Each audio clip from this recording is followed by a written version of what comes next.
Hey guys, it's Chloe with Solozo, and today we're going to talk about retail arbitrage. We've got a special guest who's usually behind the camera. Her name is Jess, and she went out to the store and actually bought a bunch of stuff to do some retail arbitrage. So she is going to be telling us about her experience, what she learned, give you guys some tips. So she'll be joining us. Before we get started, remember to subscribe to our channel and like this video. It's much appreciated, so you can get more tips and tricks on selling on Amazon. All right, we got Jess here. Hello, Jess. Hi, Chloe. Glad to see you in front of the camera. So tell us about your retail arbitrage experience. Actually, let's just start by talking about what is retail arbitrage. Sure, so retail arbitrage is where you go to a store and you buy things and then resell them on Amazon or other platforms, but we all love to talk about Amazon. So we're gonna talk about retail arbitrage for Amazon. Awesome. So can you just go to the store and buy anything and resell it? Or are there certain items that are blocked, or how does that work exactly? So there are certain categories and certain products and brands that you will be gated for. And so depending on your level of performance and experience selling on Amazon and what your account looks like, you may be able to get instantly ungated. For me, I'm really new at this, and so I'm pretty much gated for a lot of things. And we did run into that when we were out shopping, that a lot of the things that I wanted to sell were good deals and were potentially great products for retail arbitrage, but I was gated for. So that's something that you really want to be careful about when you're looking at products, and just not getting blinded by the dollar sign that you see and the profit margin that's available, and making sure that you're double checking that you can either get ungated if you are gated, or it's free for everybody to sell. Okay, awesome. So how do you check if you are gated?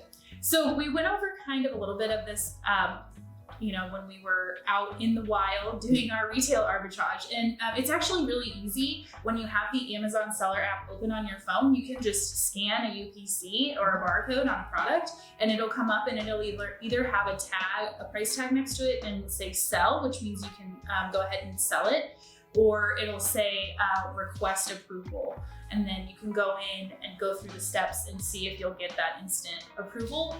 For me, I'm not that lucky, but I know that I've seen firsthand some of our guys down in the office do that instantly.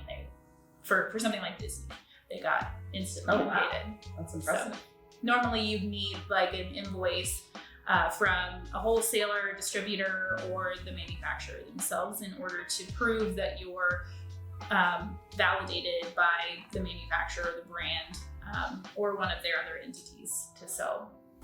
So tell us about the actual shopping experience. Where did you go, and how did you choose that particular destination? Sure. So there are a lot of really great places to go when you're looking for retail arbitrage items, and anywhere that has a clearance rack is going to be a great place. And so I prefer to go to places like Cargo Largo, which is where we spent most of our time, and because it's a huge store and they have a lot of great deals. Another good place is Walmart, which is another place that we went. We didn't have time, but we wanted to go to Target, and other places like TJ Maxx and Marshalls that have really great deals on name brand items that are highly discounted are really great as well. Other places like even Menards or Lowe's or Home Depot or Burlington Coat Factory are good options too. Okay, so a lot of good places. Mm-hmm. And when you go, are you looking for multiple of the same items? Like, do you want to just buy as many as you can of one thing? Does that make it easier? Mm-hmm. So it's good to get several of the same item if you can, especially if it's got a high return rate, because that way you'll be able to move more product and make more profit, and then dump that back into more retail arbitrage items if that's your strategy, which it's usually my strategy. So I've had some good success with things like stickers for planners. I sold those like hotcakes a couple of years ago, even competing directly with Amazon. They jumped on the listing. There were about 5 or 6 people competing for the buy box, and then Amazon jumped in, and so it was an interesting repricing war that went on, and it made me appreciate things like automated repricers like we have at Solozo, because I was having to smash the refresh button and see who was winning the buy box and if I needed to adjust my price. And so that was an interesting experience. Nice. So what did you end up buying at Cargo Largo? So I bought a bunch of stuff, and I'm going to set it all out on the table, and we're going to go over all of it. Wow, what a collection. Yeah, so I definitely wasn't expecting a whole lot. I've only been to Cargo Largo, which is where I got all of these items, I think one other time, and obviously not for retail arbitrage reasons, just to shop. And so I wasn't sure what I was going to find, but we ended up scanning a ton of things and finding several things that I wish I could have gotten, but I was gated for, unfortunately. But these are the items that I'm going to be selling on Amazon. And I did want to talk about one thing that I did that I'm not proud of, but one of the first things I found were these scene props from Frozen. And I was so excited about this because it had a really great profit margin. Come to find out, I didn't double check that if I was gated or not, because I was so excited about the profitability of this item, and I am gated for it because it is a Disney product. So bummer. Yeah, and I tried to do the instant approval, and I wasn't able to have that happen. One of our Chris, who's been on videos before, was able to instantly get approval, and I was like, oh, here, just so we'll see what happens. I might try some other strategies to resell these, either on Facebook or on eBay. So we'll see how it goes. Maybe I'll just make him resell them. Or false fails, you can throw a Frozen themed party for your daughter. Well, there's always that. Or just decorate my house. So, yes. So that's it. I was going to take this out of the video, but I wanted to show that you can't get too excited and skip any steps, because then you'll end up with product that you can't sell. And I don't know about the return policy at Cargo Largo, and it's not very convenient for me to get to in order to fight with them about it. So I'm just gonna try some other strategies for the 4 pieces that I bought. Awesome. Learning experience. Indeed. Thank you for sharing. So tell us about the stuff that you can sell. So I got some other party supplies because they are really profitable. So these baby shark little props are $2 was how much we spent, and I think I don't remember exactly, but I think they were retailing for $18 on Amazon. And so I got quite a few. I think I bought every single one that they had. I haven't even counted how many I have, maybe about 10, but yeah, so I'm excited about these because Baby Shark is huge. If you haven't heard about Baby Shark, you've been living on the moon. And so I think these are gonna sell pretty well. If you haven't heard the Baby Shark song, you're gonna need to YouTube that. Yes. Or maybe we can overlay it. Maybe. But everyone would probably turn this off. They would unsubscribe super quick. So another thing that I got were these banners for a Nickelodeon show, and these were $3 a piece. So yeah, party supplies are really great, and apparently they do like a sale on party supplies at Cargo Largo. They do like a rotating sale for different departments. They had hardware on sale when we were there, and so the lady that was checking us out was like, "You need to come back on party day, party discount day." So I may have to do that because they had a lot of stuff that I actually didn't buy that was profitable, but I was just looking for the most profitable things and trying to keep it realistic and not spend too much money. So then I also got these Dawn sponges, and these were $1.70 a piece. And so pretty excited about these. Kyle, who used to work for us back in the day here at Solozo, he was my inspiration to even look at sponges, because that's actually one of his early strategies, was to go to a place like Restaurant Depot and find sponges and resell them, because apparently, even though you can buy this for $1.70, someone will pay $10 or have it shipped to the doorstep. Yeah, so they don't have to go buy sponges. So you have to keep those things in mind, and there are definitely great tools like we talk about when we're at the store about how to look at like camel, and see kind of the sales history and what prices the product has been selling at and what the popularity has been, so you can get an idea of if you want to take a risk on it or not. Awesome. So would you recommend for someone getting started to kind of choose just a handful of products and get as many as possible, as opposed to just going and buying like one of 15 things? Yeah, I think it's a better strategy, and this is just my personal opinion. Again, I'm super new. I've done lots of research for the Solozo blog and other resources and videos.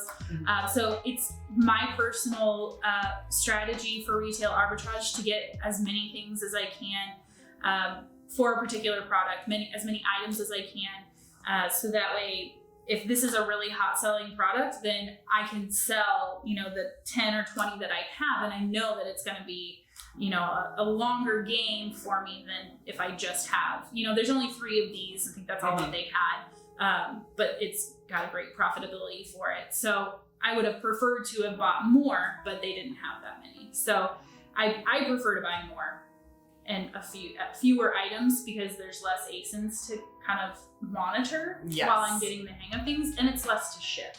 So one of the next things that we're going to do on this journey is take you guys along when I prepare this as a shipment or multiple shipments to send to Amazon. So make sure that you're subscribed, and you will be able to get that notification when we upload that video, because I know that one of the things that we've struggled with covering is actually how do you send in your inventory to Amazon, and it's something that you really just need to document.